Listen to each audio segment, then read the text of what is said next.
Monsieur le procureur, ici nous sommes tous entre confrères, entre collègues. La preuve, j'ai une robe à peu près similaire à la vôtre. Car comme l'a dit le président Macron, la France est une nation de 66 millions de procureurs. Sur un sujet comme celui-ci, j'espère que vous vous êtes préparé psychologiquement aux plusieurs apostrophes dont vous risquez d'être la cible de ma part et de celle de ma contradictrice.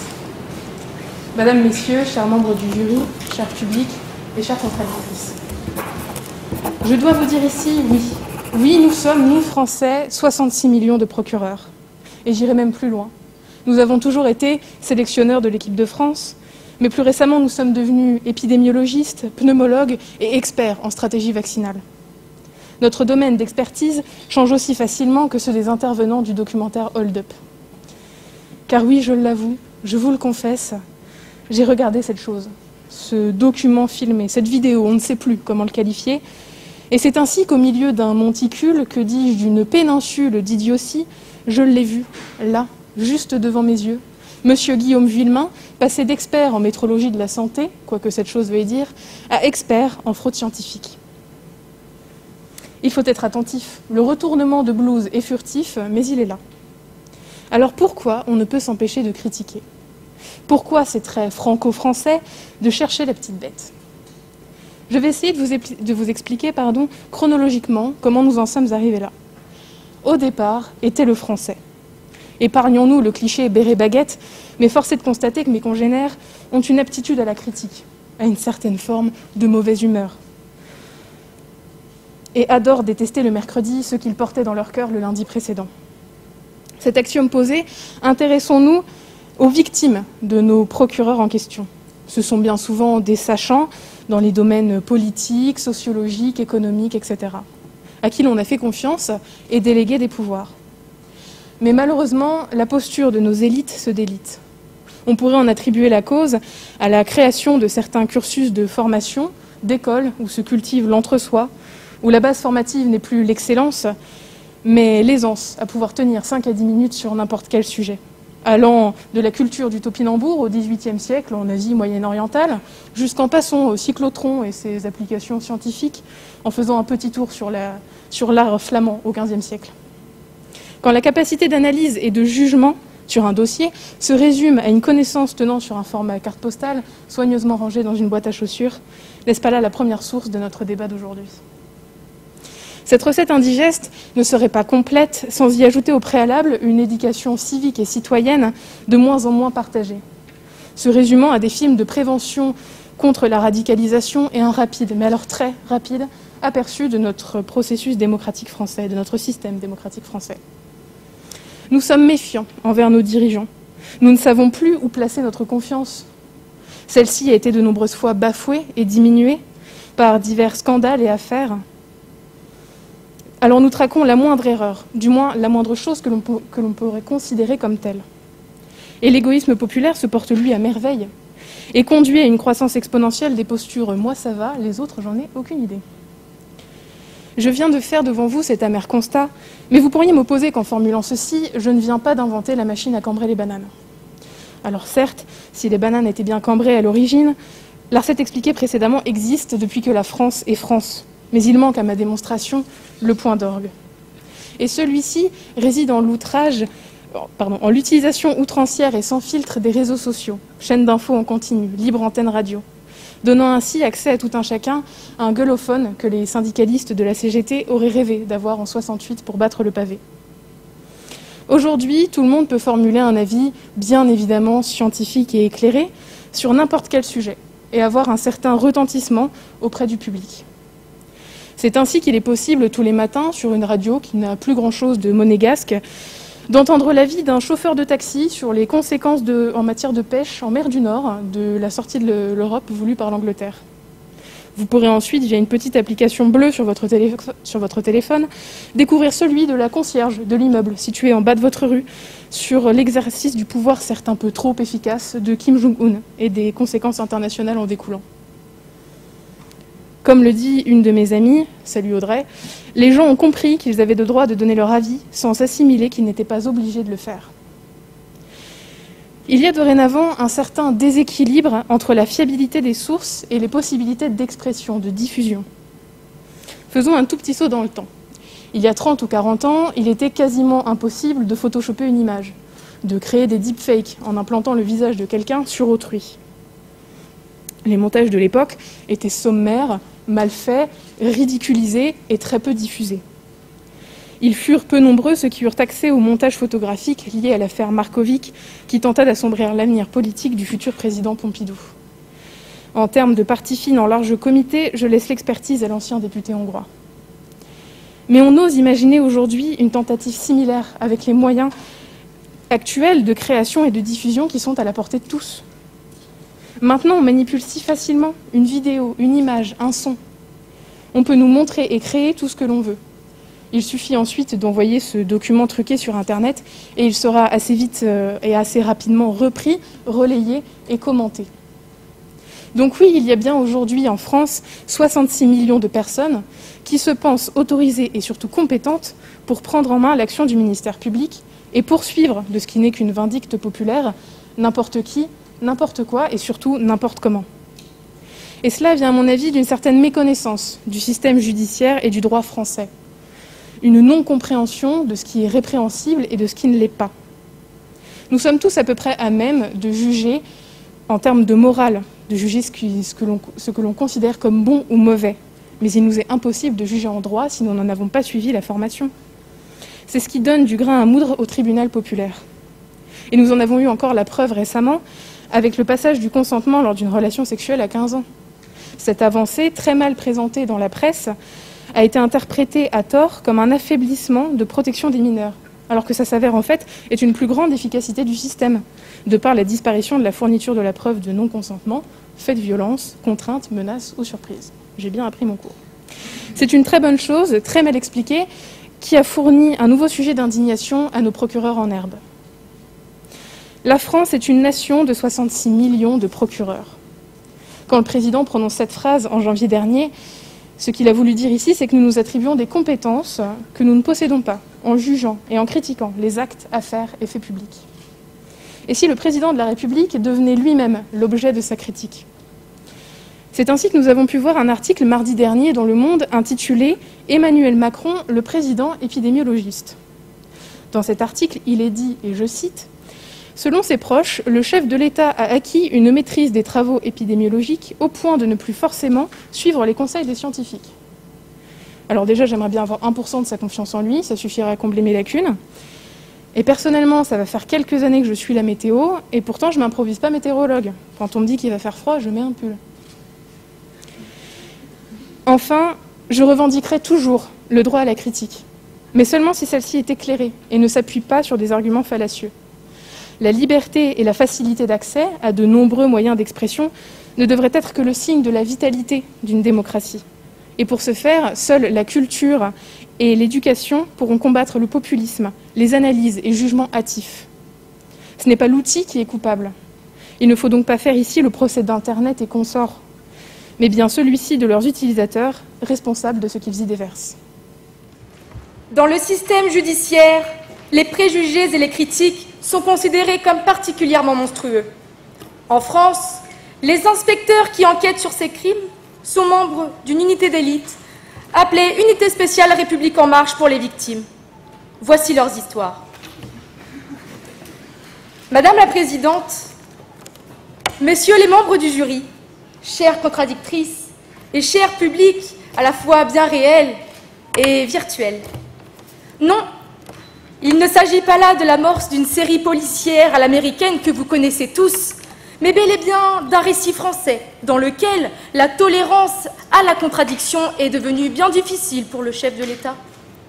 Il est bien connu que notre cher président de la République, Emmanuel Macron, depuis sa prise de fonction en mai 2017, a prononcé moult et moult phrases emblématiques dans ses interventions. Mais celles-ci ont surtout suscité de nombreux débats, que ce soit dans les rangs de la classe politique ou même au sein des citoyens. La dernière en date a été prononcée il n'y a pas plus tard que le 21 janvier dernier. Alors qu'il présentait un plan d'investissement dans les technologies quantiques, domaine émergent de la physique et de l'ingénierie, il en a profité pour s'adresser à ses chers compatriotes, les blâmant d'une espèce de traque incessante de l'erreur. quant à sa gestion face à la crise sanitaire. Et devant un bouquet de journalistes, il a déclamé cette fameuse phrase « Nous sommes 66 millions de procureurs ». C'est d'ailleurs ce problème suivant qui m'est posé aujourd'hui. Sommes-nous 66 millions de procureurs? N'en déplaise à notre cher président, non, nous ne sommes pas 66 millions de procureurs. Avant d'y répondre, je me dois de m'attarder sur les termes de cette thèse. Nous avons en premier lieu une locution interrogative du verbe « être » à la première personne du pluriel, qui renvoie donc à un questionnement collectif. De la même manière que l'on pourrait se demander « sommes-nous confinés ce week-end? Sommes-nous trop libres de nous exprimer ?» et bien d'autres encore. Quant à la donnée chiffrée, il ne fait nul doute qu'il est ici fait référence à la nation française, en raison de l'homme qui a prononcé cette fameuse phrase, qui n'est autre que le dirigeant de la France. Puis, la question se termine sur la notion de procureur, qui désigne la profession exercée par les magistrats du parquet en opposition directe aux magistrats du siège. Le sujet se décompose donc en 3 branches qu'il faut étudier d'une manière globale. Il faudra donc, dans une première partie, faire un bref rappel de géographie, avant de démontrer qu'il n'est pas donné à tous d'exercer la fonction de procureur, et de rappeler dans une seconde partie l'importance de son rôle. Enfin, pour terminer, il s'agira d'aborder la question du jugement populaire, qui semble difficilement supportable pour le chef d'État. Je me suis alors intéressée à la démographie de notre chère nation, bien qu'elle soit plus que variable ces derniers temps au vu des conjonctures actuelles. J'ai donc fait quelques calculs, puisqu'il fallait bien que je rentabilise mon baccalauréat scientifique, et force est de constater qu'il y a comme un problème au niveau du chiffrage. En effet, M. Macron parle très précisément de 66 millions de procureurs, dans son discours faisant tout bonnement référence aux Français. Or, permettez-moi de rectifier cette information et de vous certifier que la France est bien peuplée de 67,4 millions de Français. Mais alors, comment expliquer ce discours? Petit a, il ignore le nombre exact d'habitants qui peuplent le pays qu'il dirige. Petit b, sa susceptibilité face aux critiques l'empêche de compter, ce qui est bien regrettable pour un ancien banquier. Petit c, sur les 67,4 millions de Français, il considérerait que seuls 1,4 million d'entre eux ne seraient pas procureurs. Ou encore, petit d, il a tenté un trait d'humour en se lançant dans le stand-up. Dommage, la période semble très mal choisie pour côtoyer les établissements de spectacle. En tout point, il semblerait que le locataire de l'Élysée n'ait pas été si attentif que ça durant ses cours de géographie. Peut-être aurait-il été distrait par sa professeure? Pour quelqu'un qui voulait gagner des millions, il en a malheureusement perdu 1,4 en route dans ses propos. Simple étourderie ou manque de cohérence, mieux aurait peut-être valu qu'il fasse appel à un ami. Nonobstant cette erreur numéraire, n'est pas procureur qui veut. Le métier de procureur s'apprend, et c'est pourquoi il est important, et même primordial, de s'intéresser à l'accession de cette fonction.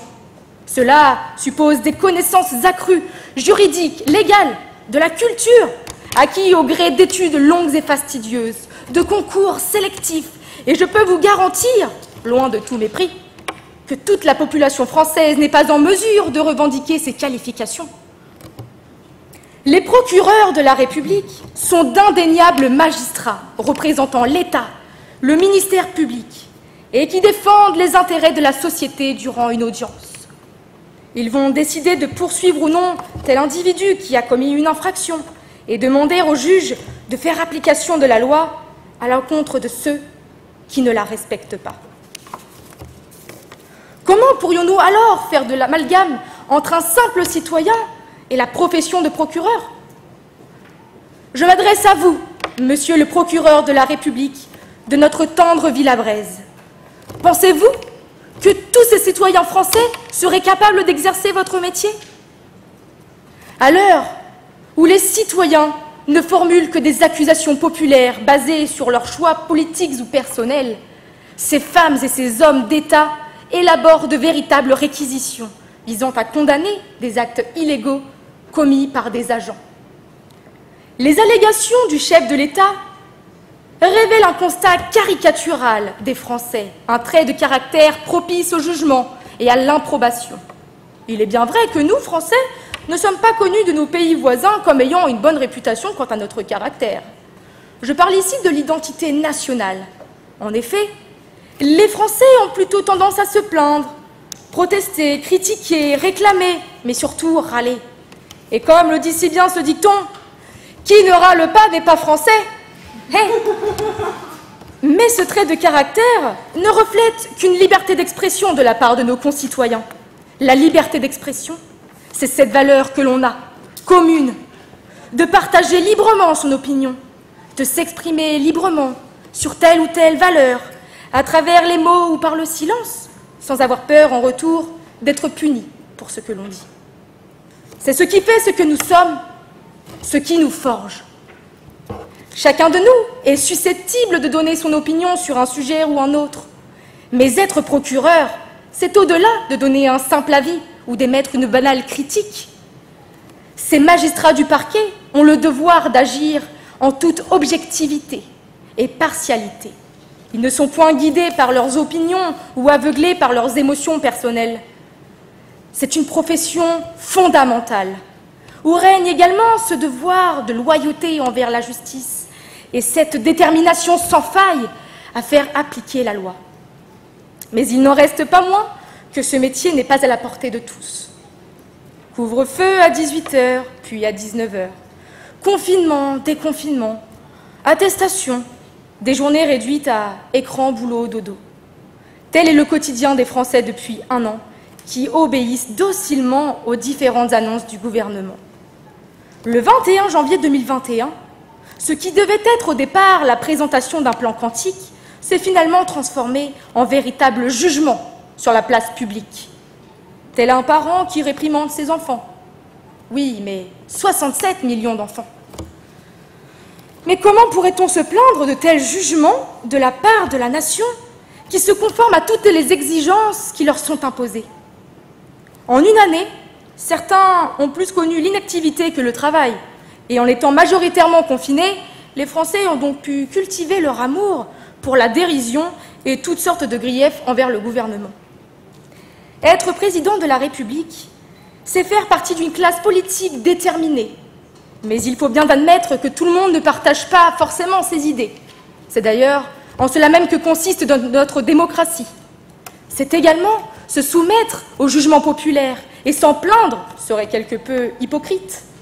En effet, notre dirigeant est élu pour nous représenter, pour traverser et vaincre de multiples tempêtes qui se dresseraient en travers de son chemin. Il doit donc rendre des comptes à son peuple, et cela passe bien évidemment par des interrogations, des critiques, des railleries de la part de son auditoire. Pour conclure, il est nécessaire de rendre au procureur ce qui est au procureur, sa fonction unique dans notre société, qui ne peut être égalée par tous les citoyens qui composent le territoire. Nous devons faire face à la réalité. Non seulement nous ne sommes pas 66 millions de Français, mais qu'importe combien nous soyons, le résultat reste le même. Nous ne sommes pas magistrats. Nos opinions divergentes ne sont que le fruit d'une liberté d'expression maintes fois débattue, à laquelle la profession de procureur de la République ne peut être résumée, assimilée. Au risque de froisser une nouvelle fois notre président, je terminerai en citant la réflexion de Winston Churchill, qui dit que la critique peut être désagréable, mais elle est nécessaire. Elle est comme la douleur pour le corps humain. Elle attire l'attention sur ce qui ne va pas. Vive l'éloquence et vive la France! Alors, tout d'abord, je tiens à dire que je soupçonne Rhétorica d'avoir lu le programme télé il y a une semaine, avant de fournir les sujets, ou alors c'est le destin. Mais hier soir, sur la chaîne parlementaire, il y avait un documentaire intitulé « Petite phrase, grande conséquence ». Alors, je vous le recommande, même s'il n'y est pas parlé précisément de notre phrase, de notre débat d'aujourd'hui, sur les 66 millions de procureurs. Mais un pognon de dingue, les illettrés, traverser la rue pour trouver du travail, une gare où l'on croise ceux qui travaillent et ceux qui ne sont rien. Tant de phrases, de petits dérapages d'Emmanuel Macron qui sont bien évidemment critiquables. Accident de langage, toujours sur le même sujet, sur les inégalités sociales. Je vous laisse juger de la signification de ces diverses lapsus ou phrases jugées trop honnêtes de la part des parlementaires de La République En Marche. Chère contradictrice, je tenais d'abord à vous féliciter pour votre parcours, mais vous vous doutez bien que je n'ai pu me laisser convaincre par les arguments que vous avez développés aujourd'hui, arguments qui se voulaient à l'opposé des miens et qui pourtant ont servi ma thèse et mon discours. En effet, le président ne semble pas tolérer totalement les critiques. Il est vrai, il y a une certaine traque de l'erreur de la part des concitoyens et des Français de façon générale, vous l'avez vous-même dit, nous sommes enclins à râler, à critiquer.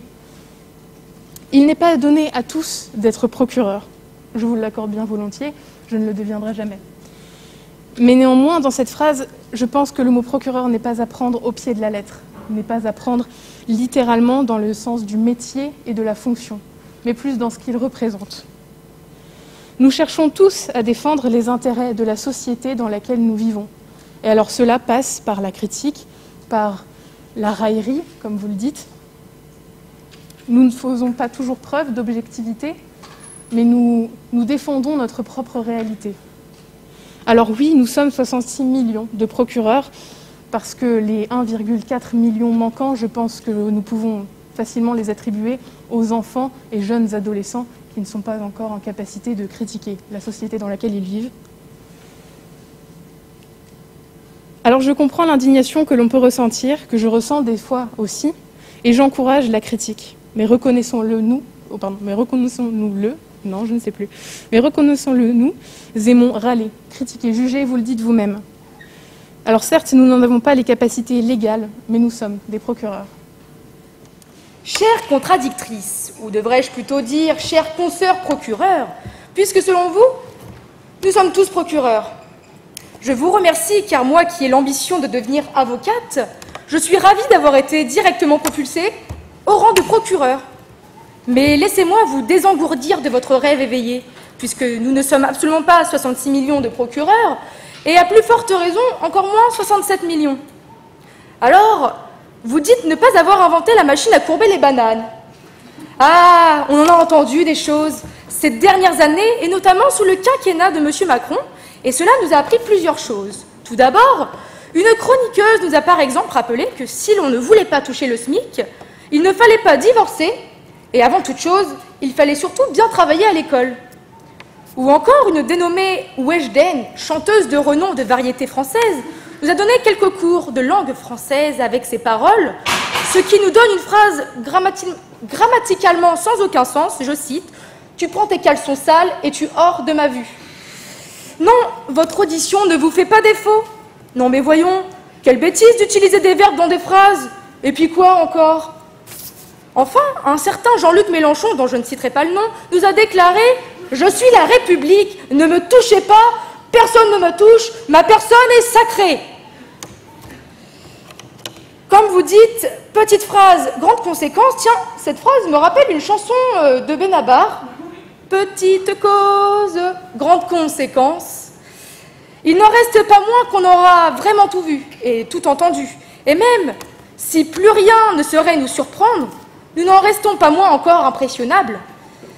Et dans la catégorie « Nos politiques ont du talent », j'ai nommé notre cher président, selon qui, au même titre qu'il nous fallait juste traverser la rue pour trouver un travail, nous voilà désormais tous procureurs.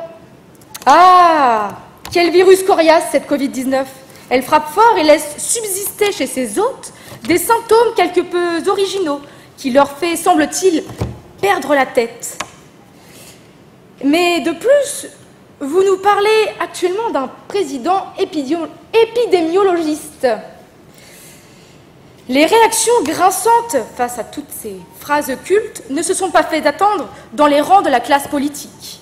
Alors que le climat social a souvent été marqué par la tension, les polémiques, elles, vont bon train sur les réseaux sociaux. Peut-être notre chef de l'État avait-il l'idée de finir une nouvelle fois en top tweet France, hashtag 66 millions de procureurs. Monsieur Macron emploie tellement de termes pour nous caractériser que nous finissons par nous y perdre. Des citoyens, des gens qui réussissent par opposition, je cite, à des gens qui ne sont rien, Des procureurs? Nous allons finir par nous demander qui sommes-nous réellement? De plus, madame, devrais-je vous rappeler par qui sont nommés les procureurs de la République? Laissez-moi vous éclairer. C'est le président lui-même qui nomme par des décrets ces femmes et ces hommes de l'État. Vous prétendez porter la même robe que monsieur le procureur ici présent. Mais je m'interroge quant à la pseudo-possession que vous auriez de ce titre. Ou ne seriez-vous qu'une impostrice, usurpatrice, d'une qualification que vous ne possédez absolument pas en réalité? Alors pour vous, sur 67,4 millions de Français, il y aurait uniquement 1,4 million d'enfants. Vous avez même indiqué que vous ne deviendrez jamais procureur. Cela indique bien qu'à l'heure actuelle, vous ne l'êtes pas non plus, à moins que vous fassiez partie de ces 1,4 million d'oubliés par le président de la République. Pour clore ce débat, chère contradictrice, faites donc preuve de raison et de retenue, ou prenez le risque que je le m'y hérisse. Ne faites pas l'erreur, quand le moment sera venu, de devenir à votre tour le procureur de ma plaidoirie.